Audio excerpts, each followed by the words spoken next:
الله يحفظك. سلم عليه. هو اول مره يحكي ما شاء الله. صاي سلمت صاي خويا مرحبا. تعال تعال ناري صغرتي مليح ما لقيناش وبينيش صار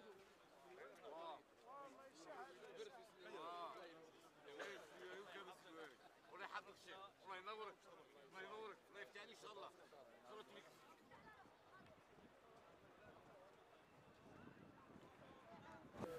بعد ما انتهينا من المرحلة الأولى الكبيرة اللي عرفتها إسكان عائلات في ولاية وهران بلغت 10,000 سكن بالنسبة سنة 2015.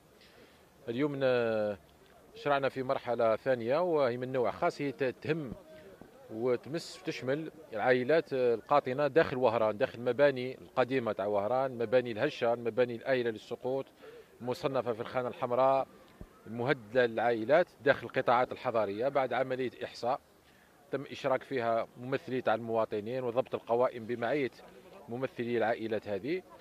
العملية إذن هذه تشمل 6400 عائلة، و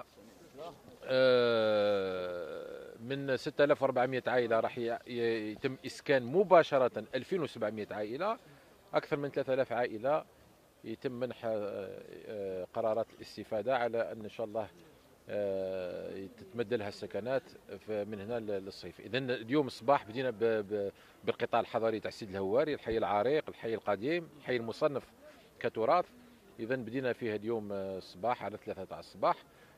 سكننا اليوم 660 عائلة، و500 أعطيناهم قرارات استفادة مسبقة. إذن 1160 عائلة من سيد الهواري، وهذه أكبر عملية تشهدها وهران منذ الاستقلال. جاءت بفضل البرامج اللي كانت مسجلة في إطار برنامج فخامة رئيس الجمهورية سي عبد العزيز بوتفليقة. العملية تمت في ظروف محكمة على الرغم من أن الحي مهدد بالسقوط والأزقة وكذا، ولكن رانا الساعة 8 كي غير ما فات رانا أكثر من نص العائلات راه يتم ترحيلها. نرى بأن القضية من المرافق، ما هي الرسالة توجهها للساكنين الجدد؟ وهل هناك فكرة لدى الولاية لإنشاء مؤسسات للحفاظ على هذا الحي، خاصة فيما يخص الإنارة العمومية، تعديد الطرقات؟ نعم، الحي هذا تعبوا عليه الأعوان والإطارات. ولاد الجزائر تعبوا. عملية تهيئة ماشي سهلة. احنا واقفين درك نشوفوا غير الطريق، ولكن تحتها شبكات غاز وماء احنا ما نشوفوش. تعبوا بريزروش وكذا باش طلعوا الحي هذا كامل، وتعبوا كذلك باش يوضعوا كل مرافق عندنا هنا، وين تسلك الماء، وين لوبيجيي، وين المصحة، وين تخرج اوراق تاع الحالة المدنية، وين موبيليس، وين سونال غاز، كل مرافق موجودة لهنا. المدارس الثانويات نطلب من السكان يقطنوا هنا، يتنظموا في اطار جمعيات حفاظ على البيئه، ويوسعوا التنظيم تاعهم لاولادهم، لان الابن والبنت الصغيره الاطفال كي تربيهم على النظافه وتربيهم على السلوك الحسن يطبعوا ويأثروا في هذا الحي، لانه هذا الحي راح يعيشوا فيه هما. اذا لابد باش يحافظوا عليه، يحافظوا على نظافته، يحافظوا على صيانه هذه العمارات الجيدة. وهذا هو، احنا هذه البلاد اللي كلنا نتطلع عليها كجزائريين. الولاية قامت في حي سيد الهواري بمعاينة للعديد من المباني، 24 مبنى سيتم الحفاظ عليه. إيه كما هل هذا الأمر سينعكس إضافة إلى القطاعات الحضرية الأخرى؟ هل يتم الحفاظ على مباني أخرى في قطاعات حضرية؟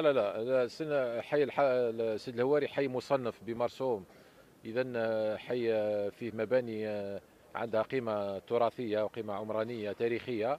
إذا تم تشكيل لجنة مشتركة تضم خاصة مصالح وزارة الثقافة وكذلك الهيئات الأخرى، وتم تحديد ما هي المباني التي يتم تهديمها مباشرة بعد إخلال العائلات، وما هي المباني التي يتم الاحتفاظ عليها. احتفظنا بعدد من المباني، هذه المباني يتم ترميمها إن شاء الله حتى نحافظ نوفق بين إزالة المباني اللي تشكل خطر، وكذلك نوفق بين الحفاظ على تراثنا خاصة في المباني. اليوم الانطلاقة كانت من سيد الهواري، والخطوة المقبلة ما هي في أي قطاع حضري؟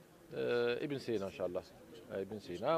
وأنا كنت أعلنت على التدرج، كل قطاع درك على باله وقتاش الدورة نتاعو إن شاء الله.